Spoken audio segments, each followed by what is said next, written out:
8-ാം തീയതിയാണ് നടക്കുക.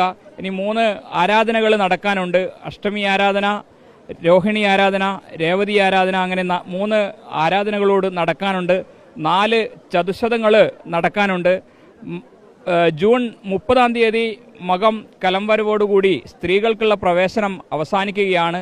ജൂലൈ 4-ന് തൃക്കലശാട്ടോടുകൂടി ഈ വർഷത്തെ വൈശാഖ മഹോത്സവം അവസാനിക്കും. ഈ വരുന്ന ഒഴുകിയെത്തുന്ന ഭക്തജനങ്ങളോട് ദേവസ്വത്തിന് പറയാനുള്ളത് ഇതിങ്ങനെയാണ്. നമുക്കിവിടെ കൂടുതലായി ഒന്നും ഭക്തജനങ്ങൾക്കായി ചെയ്യാനില്ല. ഇതൊരു കാനന ക്ഷേത്രമാണ്.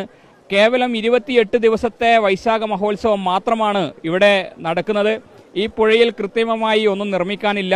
ഈ ക്ഷേത്രത്തിൽ പുതിയ ഒരു കോൺക്രീറ്റ് കെട്ടിടം പണിയാനില്ല എന്നുള്ളത് കൊണ്ട് തന്നെ ഇവിടെയുള്ള സ്ഥലപരിമിതിയും ഇവിടെയുള്ള സ്ട്രക്ചറും മാറ്റി നിർമ്മിച്ചുകൊണ്ട് ഒരു ക്ഷേത്രം പണിയാൻ നമുക്ക് സാധിക്കാത്തത് കൊണ്ടാണ് ഇങ്ങനെ ഒരു ക്യൂവും ഇങ്ങനെയൊരു ആളുകളും ആൾക്കൂട്ടത്തിനിടയിൽ കൂടുതൽ സമയം ക്യൂ നിന്ന് ദർശനം തേടേണ്ടി വരുന്നതും എന്നാണ് ഈ അഭിപ്രായത്തിൽ ഈ സമയത്ത് പറയാനുള്ളത്. അതിനെ ക്ഷമയോടെ ശാന്തതയോടെ ഭക്തജനങ്ങൾ ദേവസ്വത്തോട് പെരുമാറണമെന്നാണ് അറിയിക്കാനുള്ളത്. കൂടാതെ നമ്മൾ നേരിടുന്ന ഏറ്റവും വലിയ വെല്ലുവിളി പാർക്കിംഗ് ആണ്. വാഹനങ്ങൾ 2 റോഡിലൂടെ കടന്നു പോകാനുള്ള ഒരു പ്രശ്നമാണ് നമുക്ക് ഇപ്പോൾ നമ്മൾ ഫേസ് ചെയ്യുന്നത്. അതിനൊരു പരിഹാരമുണ്ടായാൽ ഭക്തജനങ്ങൾക്ക് എത്രയും പെട്ടെന്ന് തൊഴുതു പോകാനുള്ള ഒരു സൗകര്യം ദേവസ്വം ഉണ്ടാക്കുന്നതാണ്. എന്തായാലും ആചാരപരമായി ഉൾപ്പെടെ ഒരുപാട് പ്രത്യേകതകൾക്കുള്ള ഒരു ക്ഷേത്രം കൂടിയാണ്. ഇതിൻ്റെ ഓരോ വിധികളും അപ്പോൾ നിശ്ചയിച്ച് അപ്പോൾ അതിൻ്റെ പൂജ നിശ്ചയിക്കുന്ന രീതിയൊക്കെയാണ് കൊട്ടിയൂരുള്ളത്.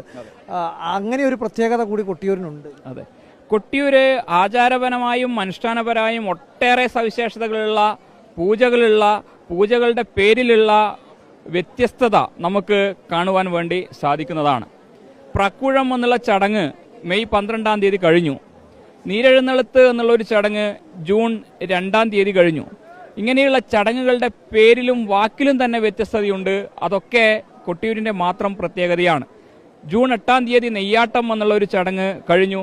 9-ാം തീയതി ഭണ്ണാരം എഴുന്നള്ളത്ത് എന്നുള്ളൊരു ചടങ്ങ് കഴിഞ്ഞു. അങ്ങനെ ആരാധനകൾക്ക് പ്രാധാന്യമുള്ള, ചടങ്ങുകൾക്ക് പ്രാധാന്യമുള്ള, നിഗൂഢ പൂജകളുള്ള ഒരു ക്ഷേത്രം കൂടിയാണ്.